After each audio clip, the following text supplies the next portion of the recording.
Hello everyone, my name is Jatan Upadhyay. I am currently pursuing Masters in Construction Engineering and Management from SEPT University. As the part of our Studio 3, which is Integrated Construction Practices, we have undertaken the study of mixed-use project.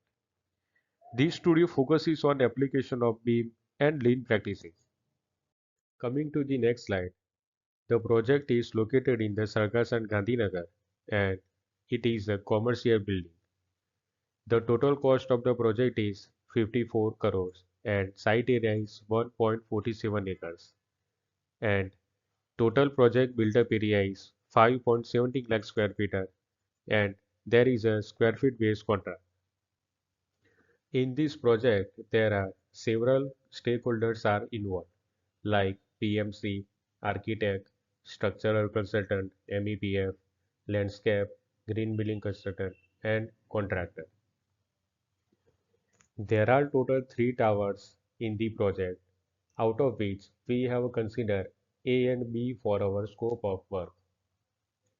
Each does have 3 basements and G plus 13. In this studio, each member had played a role of key stakeholders to simulate the process of beam implementation. For the same, I, Jatan Upadhyay, had played the role of structural and electrical consultant.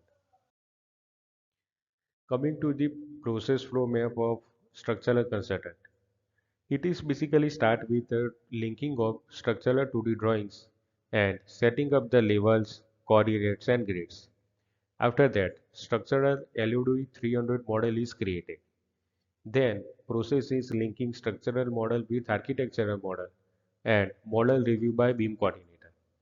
After the completion of these processes, first test of clash detection is run.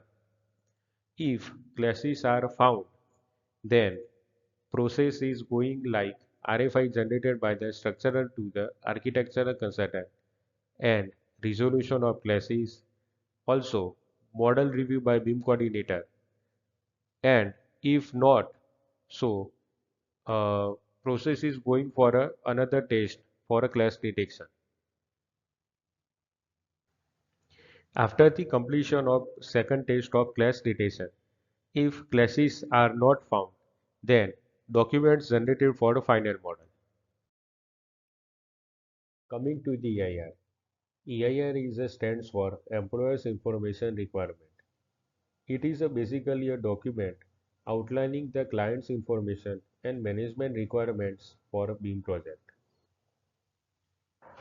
Various advantages of EIL are better visualization, design coordination, proper document management, quantity takeoffs, as-built data, and also green building audit. In the better visualization, better understanding of complex elements of the project like facade, basement ramps, and waterfall features through 4D and 5D simulation. In the design coordination, better coordination of various design like PMC, contractor, consultant, and client. Proper document management ensure accurate, accessible, and structured information exchange throughout the project lifecycle. Then extraction of precise material quantities from beam models for elements like walls reinforcement to support accurate procurement and save time and rework cost. Also accurate documentation of the final building, supporting the future maintenance and operation and innovation. Also, in the green building audit, it ensures accurate tracking of sustainability metrics of aid certification, which is improving the compliance with standards and performing audits.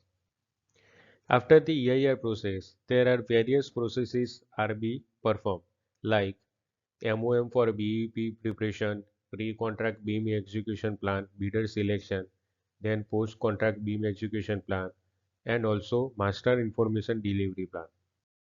Next is a beam execution plan. The beam execution plan is a written document that outlines the use of a beam throughout the project lifecycle for monitoring, execution, and completion. There are various stages for beam execution plan. The first stage is identify beam goals and uses. After that, designing a beam project execution process. Then develop information exchange requirements. And next one is defining a supporting infrastructure for BIM implementation. This table shows project milestone schedule for various tasks for the project. So the tasks are like development of PEPIR, LOD versus LOS, design development of LOD 300 model, clash detection of LOD 300 model, MEPF model of LOD 300, then design development of LOD 400 model.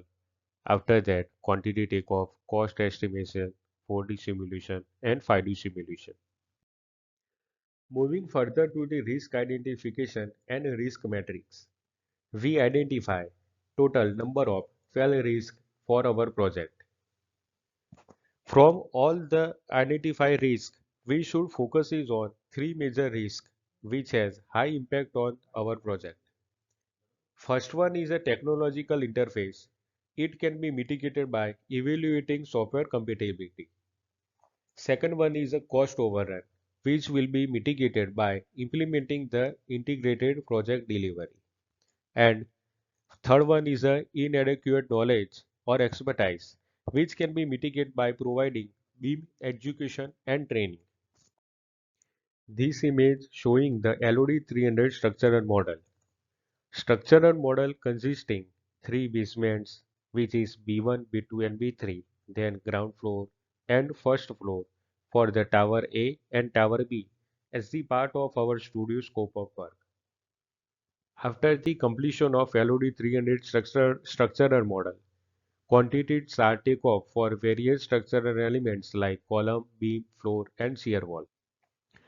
There are some challenges during modeling, like the process of reinforcing the states and the beam next to them is problematic and takes longer than necessary.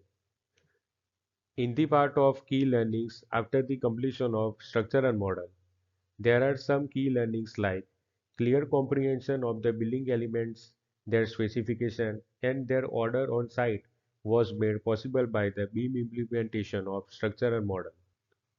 Also, it facilitates our comprehension of the order in which architectural components are constructed. Additionally, it assisted in determining the potential obstacles that execution team on site may encounter in the future. After the completion of LOD 300 structural model, LOD 400 structural model was created.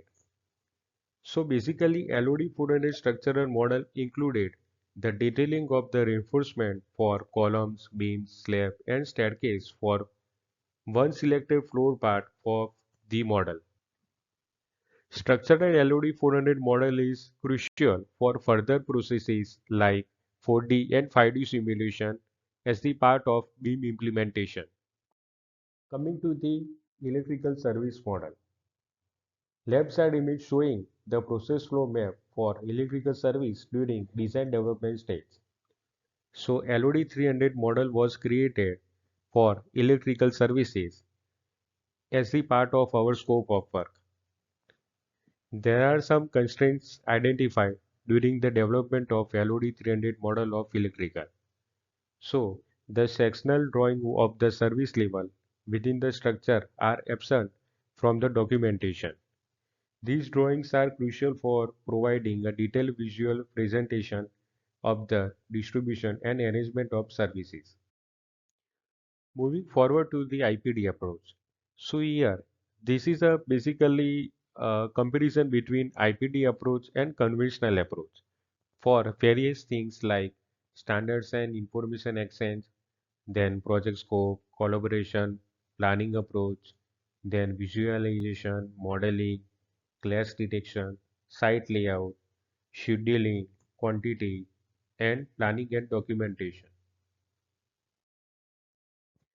So after that, coming to the conclusion. So EIR in BEP.